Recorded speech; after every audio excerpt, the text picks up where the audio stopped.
大巨蛋的门票真的太贵了吗？韩国巨蛋最贵的票也是2300一场啊，富邦大巨蛋一场准备这么多表演，最贵的票也才1680。到底韩国跟台湾哪边的票价比较高？现在的门票真的太贵了吗？如果不要赠品跟表演票价降低的话，你会愿意进场吗？大家好，我是旅行者。开头先偷偷预告一下，李朱恩今年的应援已经差不多告一个段落了，这次应该会做一支影片来纪念，同时也是回顾今年的应援。有兴趣的可以再期待一下，也可以在底下留言告诉我你觉得必剪的片段，我如果有画面的话就会试着剪进去。今天的影片会先说一下开头提的门票票价，还想顺便聊一下台湾追啦啦队的文化。首先让我有点意外的是，我原本以为韩国的球票比台湾便宜很多，加上前阵子看到网络上有人在讨论3131的票价，不知道大家是怎么看？我记得那一场的赠品好像还不错，但是这样的价格，有些人可能会希望赠品可以单独用卖的，票价放低一点，比较不用把票跟商品绑定在一起，让球迷可以自己选择。前阵子去韩国类似的位置，原价只要400多，当然这样比较可能不太公平，毕竟一个是林志胜隐退赛，而韩国只是一般的室外球场例行赛。假设以富邦前阵子大巨蛋的票来比较的话，最贵的内野热力应援区要1680，对比韩国的巨蛋类似位置则是27500韩元，换算台币快600元。实际有去过的 KT 乌斯，假日热区票的价格是2万韩元，换算台币也差不多430左右。5楼的位置只要台币260。台湾除了大巨蛋没有5楼的位置了，大巨蛋有开到5楼的机会我印象也不多，有开的话大约也都是500-600左右。最便宜的我印象是明星赛300吧，这样对比下来好像韩国确实比较便宜。当然，台湾大巨蛋的球赛多半都有主题日，都会准备额外的表演活动，这样拿来比也是有点不公平。而且我稍微去看了一下之后发现，其实好像是因为韩国票价的定法跟我们不太一样，他们最贵的票多半都集中在本后的区域，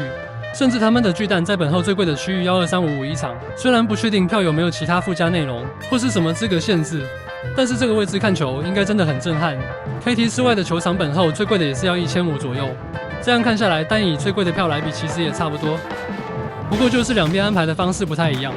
都是本后价格较高，但台湾的啦啦队面前的区域也会再稍微高一点，而韩国啦啦队的区域通常都会摆得比较外侧一点，所以相对会便宜一点。对于票价，不知道大家有没有什么想法，可以底下留言讨论看看。我自己偶尔会觉得价格好像有点高，但是观察下来，票房本身也都不会太差，甚至价格高的区域多半也是不好抢，或许代表大部分的人还是愿意负担的。接下来我想再顺便说一下台湾追啦啦队的文化。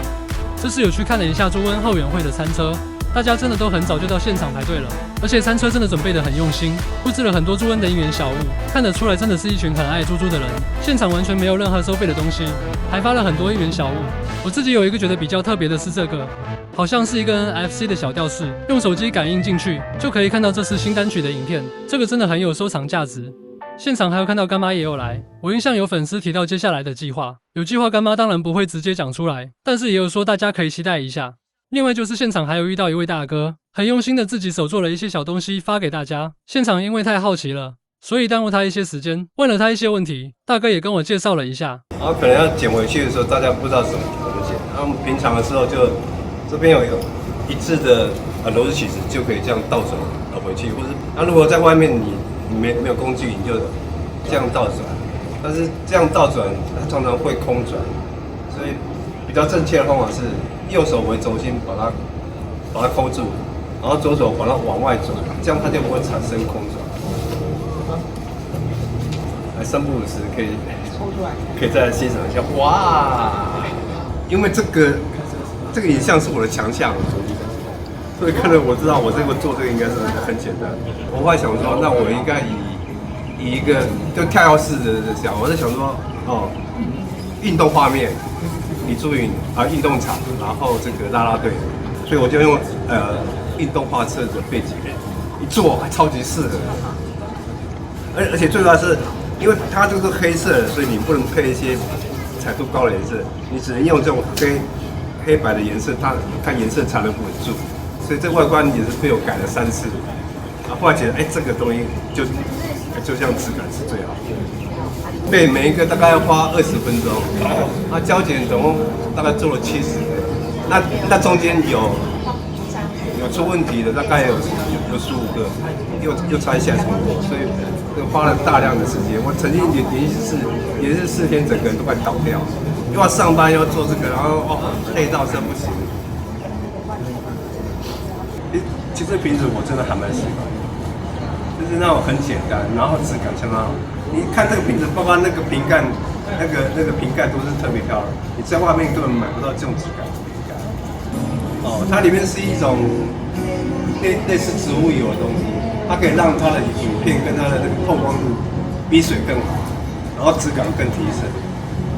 我不知道有谁会不会这么笨把里面的东西倒出来。最后大哥也很热情，送我一些小礼物，但我后来觉得我自己拿这么多东西有点不好意思。如果想要的人很多的话，之后也可以找机会送出去。但这个胶卷我自己很想留，